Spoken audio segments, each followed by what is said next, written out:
एक जमाना था जब मौत हर चेहरे पर चेचक की शक्ल में लिखी जाती थी। ये बीमारी न सिर्फ चेहरे को खराब करती थी बल्कि खानदान तोड़ देती थी, उम्मीद छीन लेती थी और फिर एक खामोश सवाल ने इतिहास का रुख मोड़ दिया। एडवर्ड जेनर ने देखा कि जिन दूध दोहने वाली औरतों को काऊ पोषक है उन्हें चेचक नहीं होता है। दोस्तों, काऊ पोषक दरअसल एक जानवर की बीमारी है जो खास तौर पर गायों में पाई जाती है। क्या ये इत्तेफाक था या साइंस का नया दरवाजा? एडवर्ड ने फैसला किया कि वो चेचक को चैलेंज करेगा।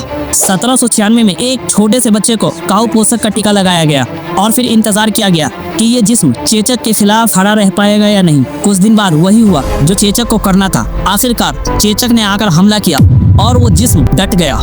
दुनिया हैरान रह गई कि एक बीमारी से दूसरी बीमारी कैसे सही हो सकता है। एक छोटी सी ऑब्जर्वेशन जो लाखों जिंदगियां बचाने की कुंजी बनी। ऐसे ही इंफॉर्मेटिव वीडियो देखने के लिए वीडियो को लाइक, चैनल को सब्सक्राइब कर ले। मिलते हैं एक नई वीडियो के